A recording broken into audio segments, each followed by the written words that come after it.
Olá, bom dia, boa tarde, boa noite, meus queridos estudantes, a você que está me conhecendo agora, está vendo esse vídeo por aí pela internet.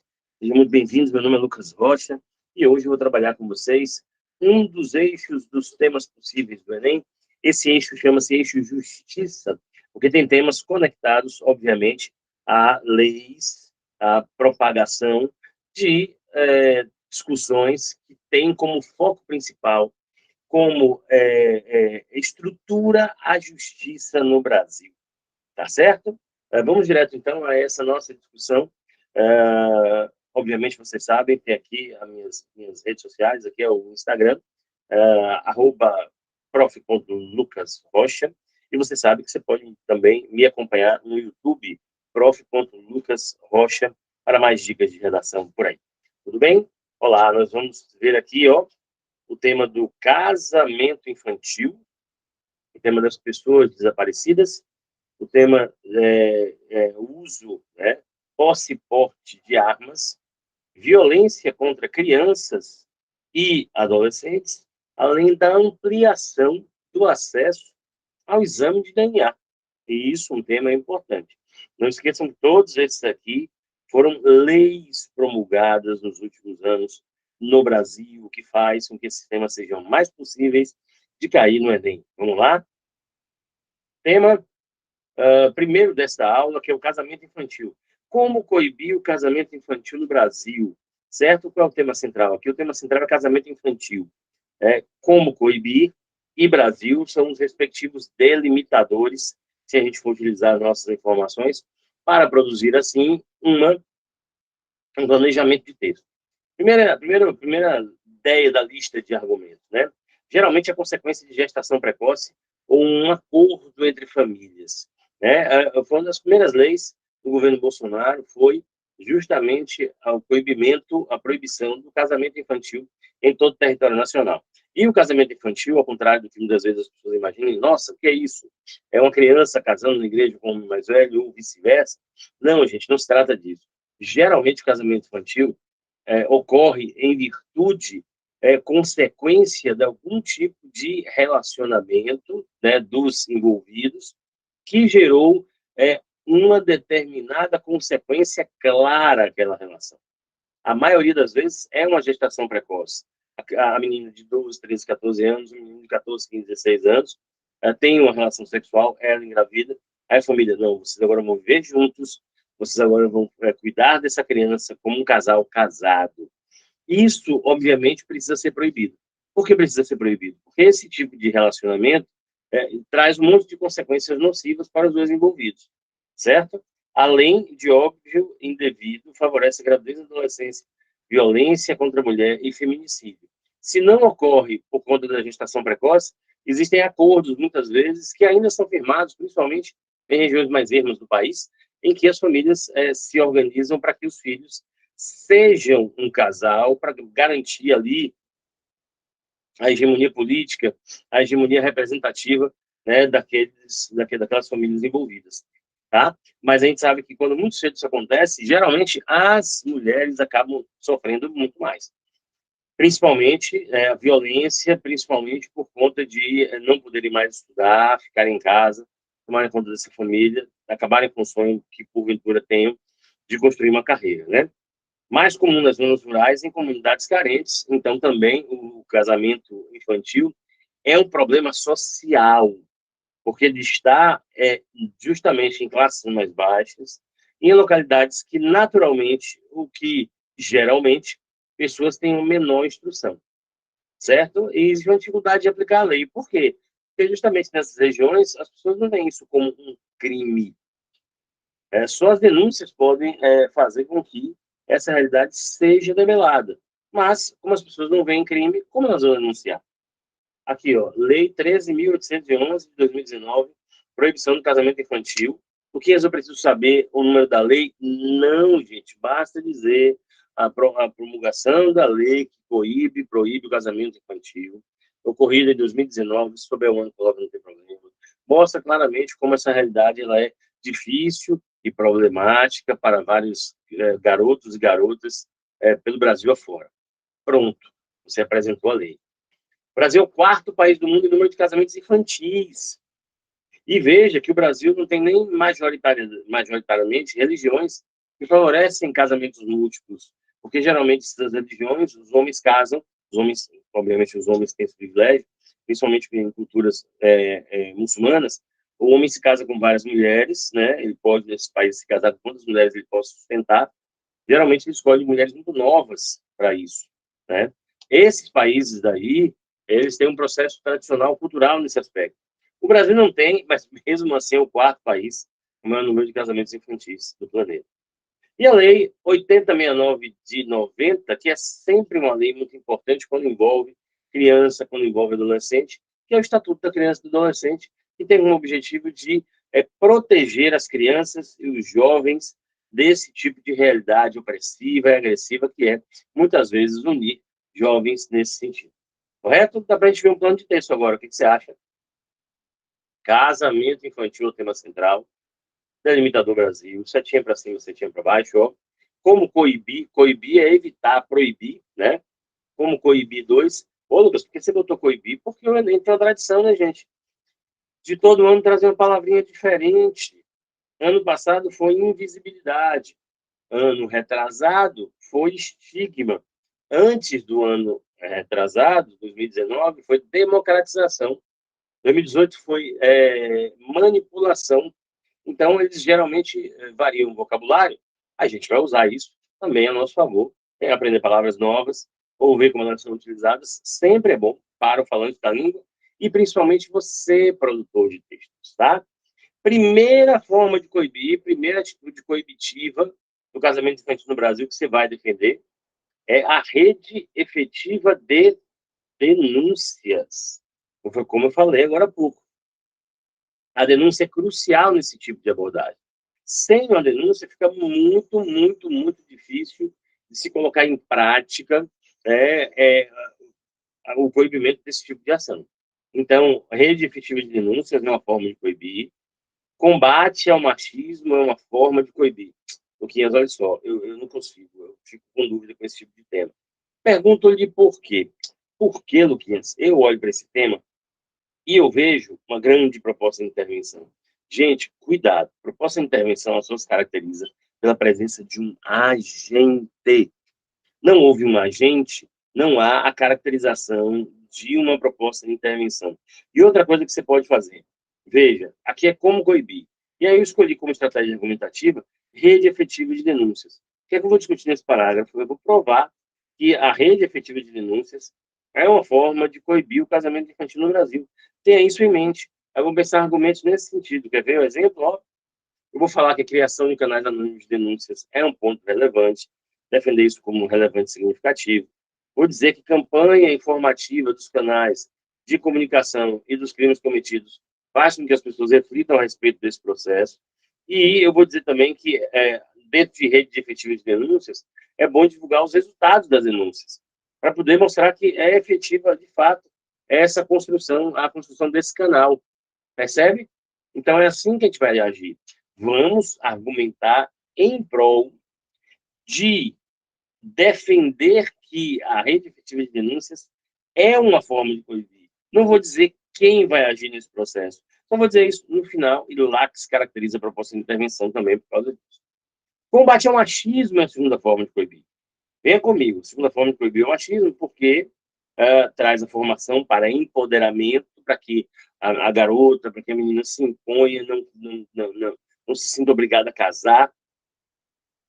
Tráfico de mulheres e exploração sexual, também essa realidade machista de opressão das meninas, das mulheres, que são obrigadas a se casar com homens muitas vezes mais velhos, que também engravidam, um dos mais novos, também acabam sendo obrigadas a se casar, ainda podem virar aí traficadas, e podem ser exploradas sexualmente. Mais do que isso, acesso à educação sexual. Educação sexual não é ensinar os menininhos, as menininhas a terem relação sexual, não é nada disso. Educação sexual, nesse sentido, é o educador dizer às meninas o seguinte: você não deve aceitar, você não deve se sentir obrigada a ter uma relação sexual sem preservação. Se não houver preservação, você não vai aceitar aquela relação sexual. E se esse homem for agressivo, se esse homem se comportar de uma forma abrupta, de uma forma nociva, se afaste dessa pessoa, né? Então, esse tipo de contexto também é educação sexual. Prioritariamente, até eu diria. Veja, o primeiro repertório que a gente poderia usar aqui seria a Lei 13.811, de 2019, a lei que proíbe o casamento infantil, para começar, seria perfeito, tá? Casamento Infantil é um documentário de 2017 do Rafael Eriksen, é um documentário muito interessante, pequeno, dá para você assistir, você vê a impressão das pessoas envolvidas nesse processo. E, por fim, para fechar, usar Paulo Freire, Pedagogia da Libertação, uma educação que não liberta, não é educação. Então, acesso à educação sexual, formação para empoderamento, é um tipo de construção formativa para libertar, porque nós sabemos que quem passa o aspecto mais nocivo de um contexto desse são as mulheres, tá? Vamos estudar agora, para fechar esse tema que nós já falamos aqui, vamos trabalhar uma conclusão. Vamos estudar uma conclusão. Vocês sabem que no Enem nós precisamos fazer nossa conclusão em duas partes. A primeira delas é justamente na ideia de retomada da tese, e a outra parte é justamente a utilização dos 5 elementos básicos da formulação da proposta de intervenção, que é o agente, a ação, o modo meio, o efeito e um detalhamento, certo? A ação precisa ser o mais genérica possível, o agente precisa ser o mais específico possível. Quem precisa ser específico é o modo meio. Se o agente for muito específico, vai dificultar fazer o modo meio. O efeito tem que ser plausível, palpável. E o detalhamento tem que ser ou uma explicação, ou um exemplo, ou um efeito do efeito. Um efeito que alcança uma dimensão, um efeito que alcança outra dimensão. Para conectar esses dois efeitos, você usa uma manhãzinha, uma dica, que é o seguinte: você fala para atingir tal efeito e, consequentemente, esse outro efeito. Aí, esse consequentemente lhe dá o espaço para que esse segundo efeito seja um detalhamento, correto? Olha só, urge, pois, que o casamento infantil seja de prioridade estatal. Pronto. Aí está a retomada da tese. Nós devemos sempre começar a nossa conclusão. Urge, pois, que o casamento infantil seja prioridade estatal. Nesse sentido, o Ministério da Cidadania é o agente, via cartilhas educativas e debates com especialistas, deve fomentar efetivo debate ao machismo. Veja que esse redator colocou uma expressão dentro de travessões, travessão que é usado para poder dar ênfase a algumas palavras, algumas expressões. O que está dentro aqui do travessão é o modo meio, ele antecipou o modo meio. Então, o Ministério da Cidadania, via cartilhas educativas e debates com especialistas, deve fomentar efetivo debate ao machismo. Dá um estilo, você vê que muda pouco, mas mostra que você tem um certo domínio da língua que lhe diferencia enquanto redator, percebe? Para que se conquiste maior eficácia e resultados dessas ações. Até aí nós temos o efeito. Temos lá acima o agente, a ação, o modo meio e o efeito. Só está faltando um detalhamento, que, veja, ele usa exatamente a dica que eu acabei de dar, que é utilizar dois efeitos, o efeito do efeito, e aí com o advérbio, consequentemente, conectando um e outro. Veja, para que se conquiste maior eficácia e resultado dessas ações, que, consequentemente, deterão os infratores. Segundo efeito, é o detalhamento. Com isso, a sociedade que respeite os jovens e adolescentes surgirá.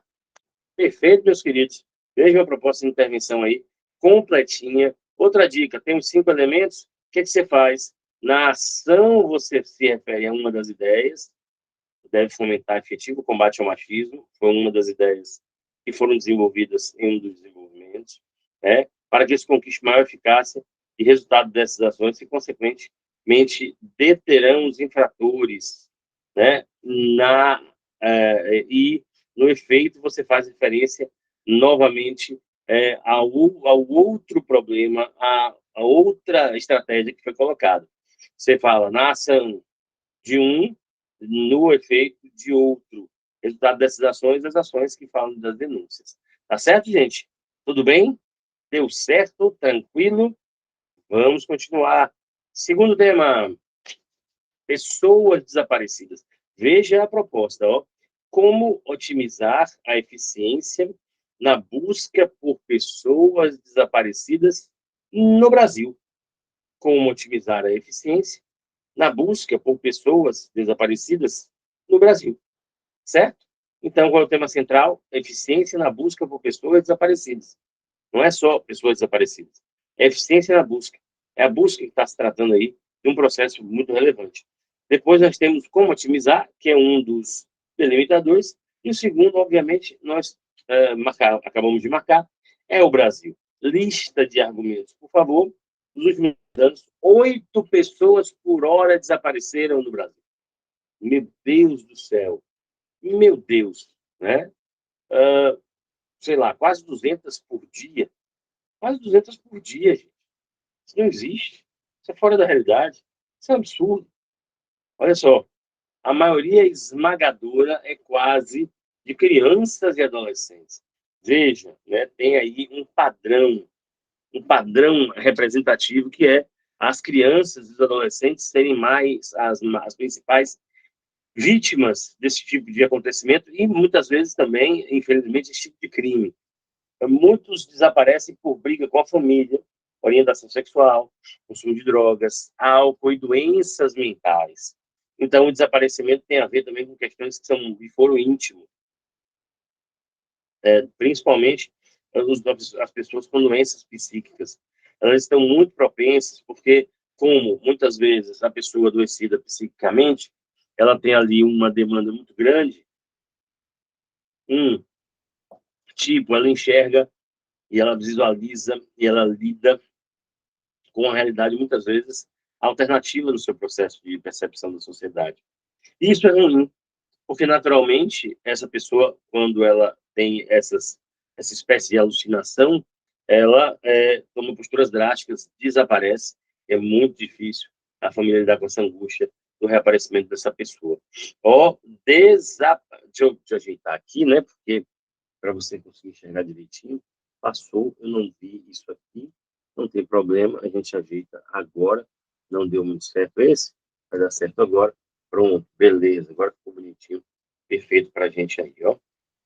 Desaparecimento por estupro seguido de morte é o formato que mais cresce. Gente, olha só, estupro naturalmente alcança, em 99% dos casos, as mulheres. Então, é impressionante a gente ver no Brasil que a maioria dos crimes, eles atingem muito mais as mulheres do que os homens, né?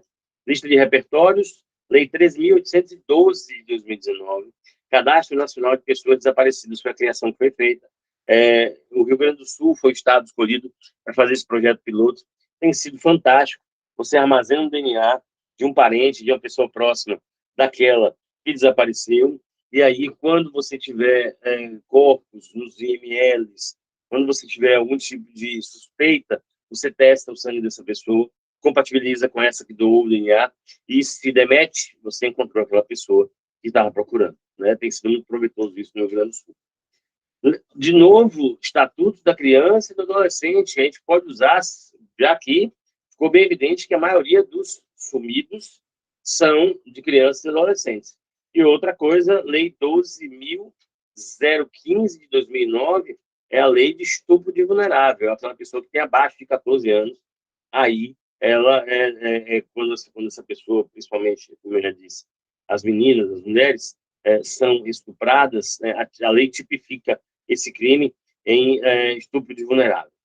E, por último, né, tem aqui um filmezinho para poder você assistir e você poder usar na sua redação os 7 prisioneiros nacional de 2021 e retrata também essa discussão.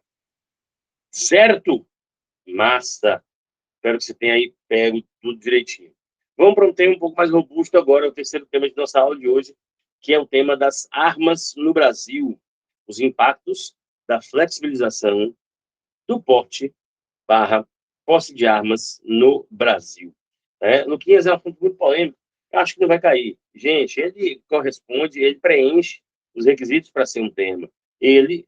O tema, né, houve uma lei recente a respeito, no caso ainda foi um decreto, né, validando o acesso à arma de uma maneira mais facilitada, todos os trâmites ainda, porém de uma forma mais facilitada.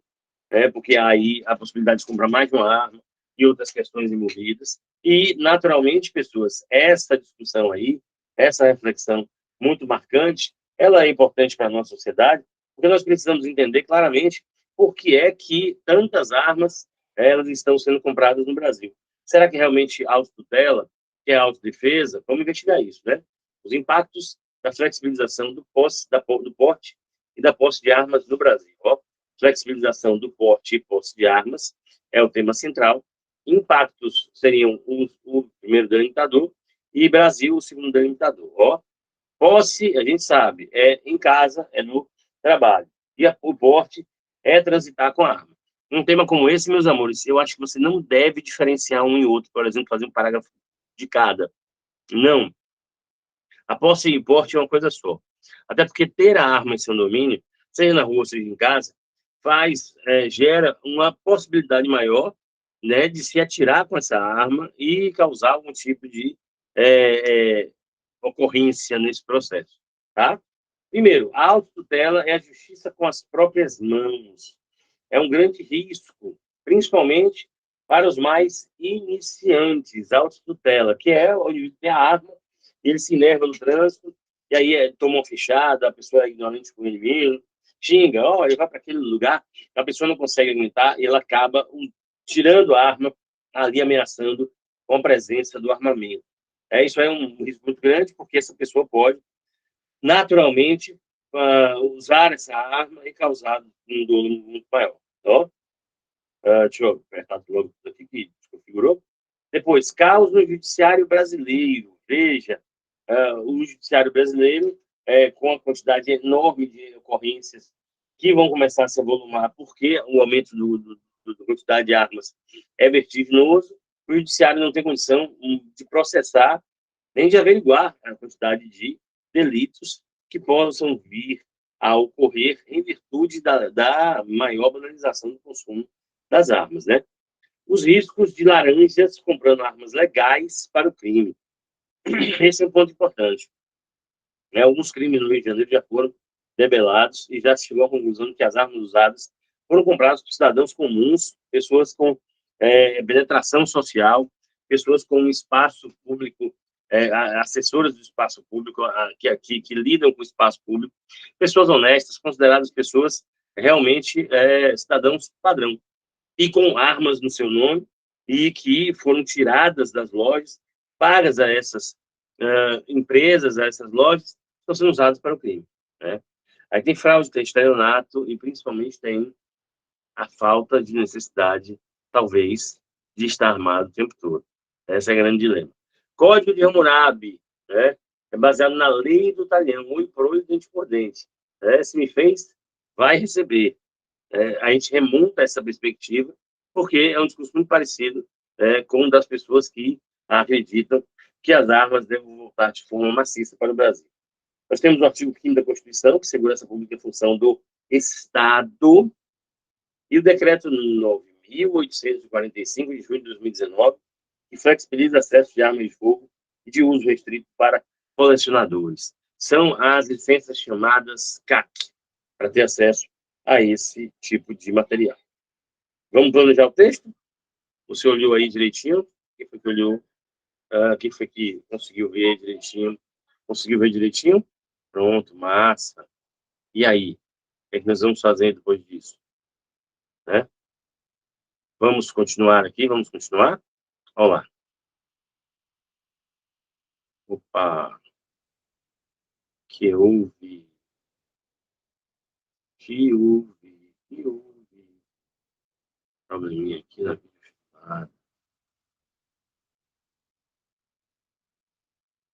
Pronto, pronto. Deu certo aqui agora, tá? Probleminha. Vamos lá, vamos lá. Então, ó, plano de ter flexibilização da posse e porte de armas, ó, no Brasil. Setinha para cima, setinha para baixo, impacto 1, impacto 2. Vamos escolher os impactos, né? O que seria o impacto, né? Da flexibilização do posse e porte de armas seria o favorecimento da autotutela. A autotutela ia ser um dos impactos dessa flexibilização, que é fazer justiça com as próprias mãos. E o outro impacto seria o aumento da impunidade. justamente pelaquela crítica de estrutura que eu fiz a vocês, que eu fiz para vocês.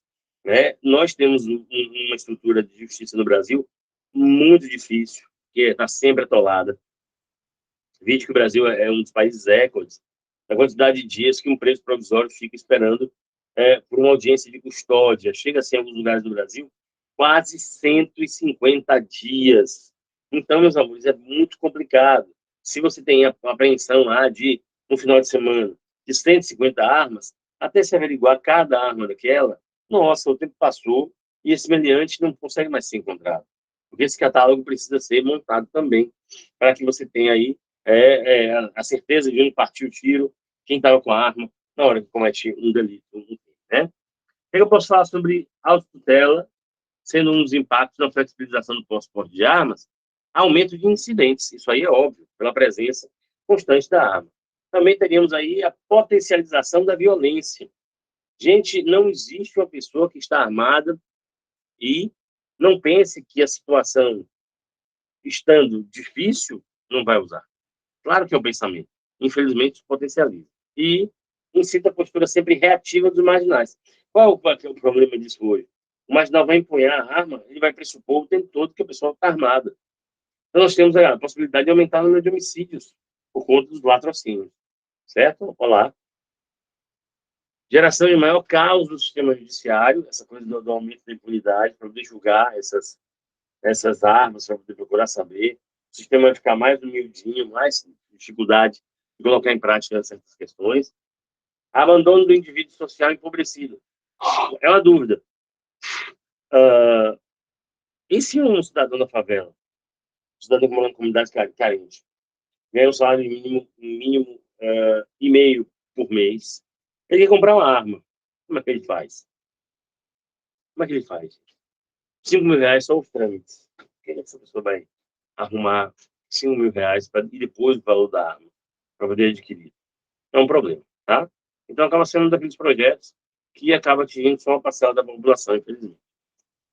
A relativização de culpa, crime versus higienismo. O que é isso, Luquinhas? É uma história que eu contei, né? Eu contava há algum tempo, que, na verdade, acontece muito, né? O cidadão tem um restaurante, o cidadão está retado ali porque tem moradores de rua mexendo no lixo dele, ficando na porta do restaurante para pedir comida, isso tem afastado os clientes. Ele está chateado, ele já mandou esses moradores saírem dali. Um dia ele pega a arma e mata essas pessoas. E ainda diz assim, ó, estava atrapalhando o meu negócio. Você acha que eu estou contando uma história fictícia? Não, foi uma história real. Foi ano passado em São Paulo. O cidadão está preso porque ele usou a arma, né, sem necessidade de nem ter sido ameaçado. Ele não precisava se defender, ele não foi nem ameaçado, muito menos atacado. É isso que as pessoas não entendem nesse processo. O objetivo de um animal doméstico maior na nossa vida, porventura, a gente vem a ter, né, a tendência é que fatalmente, se as pessoas tiverem a oportunidade, principalmente se houver a possibilidade de esconder esse crime que cometeu, muitas pessoas, infelizmente, vão fazer isso. Esse higienismo, né, é justamente a tentativa de limpar a sociedade, usando como justificativa o acesso à arma e fantasiando, fabulando de que aquilo ali é o correto. Esse rapaz que foi preso, acessaram as câmeras de segurança. Ele estava sustentando uma versão que ele foi atacado. Então, na verdade, foi ele que atacou. Primeiro repertório, o decreto da ampliação do posse e porte de armas. Primeiro argumento, justiça com as próprias mãos, Código de Hammurabi. Segundo argumento, artigo 5º da Constituição. Lindo, bonito, maravilhoso esse planejamento. Coisa mais fofa que você viu hoje. Olha que coisa linda, bonita, toda colorida. Não é verdade? Olha para cá, olha para cá, olha para cá. Coisa linda. Vamos agora ver uma conclusão? É condição sine qua non, portanto, a criação de mecanismos para desflexibilizar o acesso do armamento no Brasil. Nesse sentido, o Ministério da Justiça precisa criar campanhas educativas acerca do risco de impunidade por conta do excesso de armas com aumento da venda em virtude do decreto, mediante palestras e cartilhas, a fim de minimizar a autotutela. Com isso, a população poderia, assim, portar mais livros. Hoje, infelizmente, um porte esquecido. Aqui, a condição sine qua non é a chamada, a retomada da tese. Na sequência, tem o Ministério da Justiça. O Ministério da Justiça é o agente, precisa criar campanhas educativas acerca do risco de impunidade. Campanhas educativas é a ação, por conta do excesso de armas com aumento da venda em virtude do decreto, aí houve uma explicação, né, do porquê da impunidade, e uma explicação é um detalhamento, mediante palavras e cartilhas. Use sempre para começar o modo meio. Palavras do tipo, por meio, ou por meio, por intermédio, via, mediante, a partir de. Nunca use através, porque através deve ser usado no sentido de atravessar, tá? A fim de minimizar a autotutela. Com isso, a população poderia, assim, portar mais livros hoje, infelizmente, o porte esquecido. Aqui na ação, criar campanhas educativas. Não esqueça quais são os dois problemas aqui. Favorecimento da autotutela, aumento da impunidade. Então, falou-se aqui da impunidade na ação e falou-se da autotutela no efeito. Ação e efeito. Falei dos dois problemas numa proposta de intervenção só. Quer dizer que eu alcancei o objetivo. Que bonito ficar o texto com o título Porte Esquecido. Na verdade, a referência aí que você entende no final é a brincadeira com a ideia de que as pessoas precisam portar livros. É isso que vai fazer as pessoas serem melhores, não armas. Tá? Vamos lá, pessoas? O que você está achando? Está gostando? Tá belezinha? Tá colorido o suficiente? A massa? Espero que você esteja gostando, viu? Vamos agora para o tema 14. Violência doméstica, um tema também muito importante. Muito importante. Top 5 aí dos possíveis que caírem. A necessidade de combater a violência doméstica contra crianças e adolescentes no Brasil. Ufa! Gigante! Mas qual é o tema central mesmo? Violência doméstica contra crianças e adolescentes. Pronto, o tema central é grande. A necessidade de combater são os temas do D1 e do D2. E Brasil é o delimitador que demarca lugar. Lista de argumentos, Luquinhas? Sempre. Quase 70% dos casos de estupro ocorrem dentro de casa, gente.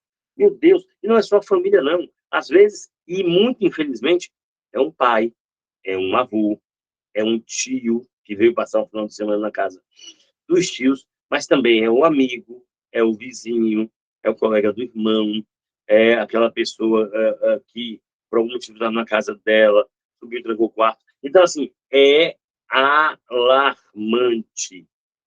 E é uma das violências mais comuns, principalmente entre as mulheres. O bullying na sala de aula está ligado à má relação familiar, dados da USP. Uma criança violenta porque ela sofre violência em casa. Ou ela se torna agressiva. Esse é o modus operandi da relação daquele ambiente familiar. As crianças veem a agressividade, a porrada, essa forma de agir. Dentro de casa, ela internaliza que em todos os lugares é assim. Ela vai para a escola e desconta todo o ódio, toda a raiva que teve do pai e da mãe pela agressão nos colegas, principalmente nos colegas mais fracos, né? E aí, assim que nasce um buller, né, na nossa cultura. Violência aumenta os transtornos psíquicos e a agressividade. A pessoa fica traumatizada. A pessoa fica traumatizada. Então, não é interessante, né, lidar com esse contexto. Mas, aqui também teve um cortezinho, não seja por isso, a gente vai aqui agora, subir aqui um pouquinho, veja. Não vai não, é? Eu acho que melhor fonte. Não seja por isso, pessoal. Não se assuste, pessoa, se eu disser que a vida é boa. Lá. Certo. O último argumento é: a nova lei considera um homicídio contra menor de 14 anos um tipo qualificado de pena de 12 a 30 anos, aumentado de 1/3 se a vítima é pessoa com quaisquer tipo de deficiência. Aí nós temos Dia Nacional de Combate ao Abuso e Exploração Sexual de Crianças e Adolescentes, que é o dia 18 de maio. Lembre-se, as datas comemorativas, o Luquinhas fala como que são fáceis por demais de usar. E vocês já viram, já comprovei para vocês. Estatuto da Criança e do Adolescente, de novo, cabe aí. É um documento lindo, é um documento extremamente importante. E a lei Henri Borel, medidas protetivas para crianças vítimas de violência doméstica. Henri Borel, aquela criança que no ano passado foi assassinada com a anuência de sua mãe e com a perversidade de seu padrasto, tentou encobrir, esconder o tema, tentou coagir empregado doméstico, fez de tudo, mas não conseguiu. Ele está preso. Salva de palmas para isso. Salva de palmas para isso. Olá, plano de texto. Violência doméstica contra crianças e adolescentes, Brasil, setinha para cima, setinha para baixo, meus amores. Agora veja que coisa bela. Aqui você vai escolher duas necessidades de combater. Por que é necessário combater a violência doméstica contra crianças e adolescentes? Para garantir infância plena. Para garantir que a infância seja um ambiente propício à construção da imaginação, da segurança, dos projetos, né? Da felicidade, e a efetividade das leis. A necessidade de combater a violência é para que as leis funcionem efetivamente. Porque não adianta existir a lei se ela não funciona. Isso aí é uma obviedade ululante. Procure no dicionário que é ululante. Olá, como é que garantir a infância plena vai ser uma necessidade de combater a violência doméstica entre crianças e adolescentes no Brasil? Simples, violência doméstica gera crianças inseguras e violentas. Olha que problema sério isso aí. Crianças em lares não violentos têm melhores notas, debilita a emocional da criança. Gente. E, por fim, a grande maioria dos bullers sofreu agressões em casa. A maioria dos bullers sofreu agressão em casa. Veja como tudo se encaixa. Né? O risco que é essa criança não ter uma boa infância na sua vida, porque como se espera, né? Muitas vezes os pais esperam que os filhos cresçam um pouco mais e se pareçam com eles, né? A essência da vez. Mas, no geral, as pessoas seguem seus próprios caminhos. Ó, efetividade das leis. Criação de canal seguro para denúncias, muito bom. Garantia de medidas protetivas também para um responsável, que não pode ficar só num lado ativo, depois de um trauma, no conselho tutelar, num orfanato, não. É com a mãe ou com o pai, mas com garantia de medida protetiva, né, num local seguro. E a punição como exemplo social, a gente mostra um pouco os resultados dos julgamentos, os resultados das situações todas. Talvez com o sentido de que vai precisar muitas vezes, expor, né, para a sociedade, para que, ao ver o crime, ao saber do crime, as pessoas se sensibilizem mais e ajam, talvez, nesse aspecto da denúncia. Olá, ó. Lei 14.344/22 do Henri Borel. As vantagens de ser invisível. Que filmaço, hein, gente? Que filmaço. Ó, 2012, viu? Tá bem velhinho já. Vou dar spoiler assim, nem venha. O spoiler é o Charlie, personagem principal, interpretado pelo Logan, né? Não é o nome do menino? Esqueci o mesmo, faz Pierce Jackson, né? Logan, alguma coisa, né? Ele tá perfeito no filme. E ele é um personagem que mostra uma insegurança, alguns problemas, algumas lacunas. Até no final, que ele consegue juntar as peças e lembra que a tia abusa dele. Nossa, que filme. Se você não viu, veja, a Emma Watson tá linda. O Ezra também, que é um bom ator, mas é meio doido, né? Então, enfim. Último repertório, ó. Mesmo as leis bem ordenadas são impotentes diante dos costumes. Nicolau Maquiavel. Então, não adianta leis que não são bem ordenadas, bem constituídas para isso. Tá bom? Olha só.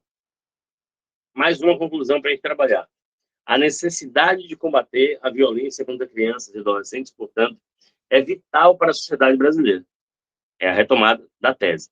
Assim, o Ministério da Justiça, responsável pela relação entre Poder Executivo e Judiciário, detalhamento, eu expliquei o que faz o Ministério da Justiça. O Ministério da Justiça é o agente, deve fiscalizar o andamento dos casos que ameaçam a infância do país. A ação por intermédio da divulgação de resultados dos inquéritos, modo meio, com o objetivo de garantir a efetividade e o cumprimento das leis. É o efeito. Com isso, o Brasil iniciará a proteção do futuro. Proteção do futuro seria um bom time, né? Luquinhas, me mostre as duas ideias na ação, fiscalização, no efeito, efetividade e cumprimento das leis. Uma proposta de intervenção, falei dos dois problemas. Resolvido esse problema, ganhei um ponto na C3 e ganhei um ponto na C5, né? Porque você sabe, né? A C3 precisa estar em todos os parágrafos. A C3, a parte da C3 que se refere a projetos de texto. O projeto tem que estar no início, tem que ser cumprido nos desenvolvimentos e precisa ser retomado no final. Então, não adianta você fazer uma proposta de intervenção toda, que aí você tira 200 com 5 elementos, e não conseguir fazer outra parte do parágrafo, que é citar os dois problemas, você vai perder na 3, vai perder de qualquer jeito aí. Beleza? Olá. Último tema de nossa revisão. Está chegando a hora, meu povo. Ampliação do acesso a teste de DNA no Brasil. Luquinhas, por que esse tema é importante? Gente, vocês sabem quantas crianças, todos os dias, são registradas seu nome do pai? Já pensou nisso? Vamos ver agora. Ampliação do acesso ao teste de DNA no Brasil. Acesso a testes de DNA é o tema central. Ampliação no Brasil são os delimitadores, pessoas maravilhosas. Veja, ó, lista de argumentos. A Lei 12.004 de 2009 determina que a simples recusa do réu em se submeter ao exame de código genético, DNA, gera presunção da paternidade. O que é presunção, né, faz as pessoas acharem que ele é o pai. O que ele está negando? Está fugindo da responsabilidade? Então, essa lei é importante, porque a primeira coisa que os homens falam, e que é uma coisa terrível, né? A mulher vai lá, tem uma relação com o homem, muitas vezes esse homem faz uma chantagem para que eles tenham relação sem a preservação, ela cede, ela faz, ela engravida. A primeira coisa que ela ouve quando ela diz assim, estou grávida, é meu? Rapaz, pouca coisa que as mulheres sofrem, não. É meu. Então, ele diz assim, tudo bem, vamos fazer um DNA. Ah, mas não fazer DNA não, porque eu acho que esse filho não é meu. Tem problema, o juiz vai achar que o filho é seu por conta de você estar negando. Se você realmente acha que não é seu, faça o exame. Entendeu? Aí é um problema. Quase 500 crianças são registradas por dia sem o nome do pai no Brasil. 3.500 durante a semana. Difícil, difícil, difícil. Vamos lá? Ó, o registro perante ancestralidade, o registro garante ancestralidade, paternidade, origem, família e herança. Obviamente, tudo isso é importante. Ele aprende de onde ele veio, ele tem uma referência de pai, ele sabe a origem, um avô, avó, tio, tia, tem família. E, obviamente, quando há uma morte, tem herança também, porque ele não pediu para vir ao mundo. O último argumento é, caso haja a dúvida da paternidade, o exame de DNA poderá ser feito gratuitamente. Basta se dirigir ao Ministério Público, à mãe, para buscar autorização com CPF, com identidade, com os principais documentos. A Lei 14.138, de 21, de abril de 2021, autoriza teste de DNA em parentes para confirmar paternidade. Olha a lei aí, tá vendo? Sempre uma lei. Olha a lei aí. A partir de agora, o que acontece? Você não quer fazer, não, pai? Não tem problema, não. Vai fazer seu irmão. Se der compatível, o pai é você. E você pode usar o conceito de DNA, a pessoa que adora biologia, a pessoa que adora estudar ciências naturais. Olha lá o conceito de DNA, ó. O ácido desoxirribonucleico. Gostei. Desoxirribonucleico. O DNA é um tipo de ácido nucleico que possui destaque por armazenar a informação genética da grande maioria dos seres vivos. Tá bom, pessoas? Beleza? Vocês gostaram? Espero que vocês tenham gostado. Desejo a vocês boa prova, né? Boa redação, tranquilidade. Acredite em você, planeje, tenha calma, porque vai dar, obviamente, tudo certo. Beleza? Um abraço. Tchau, tchau.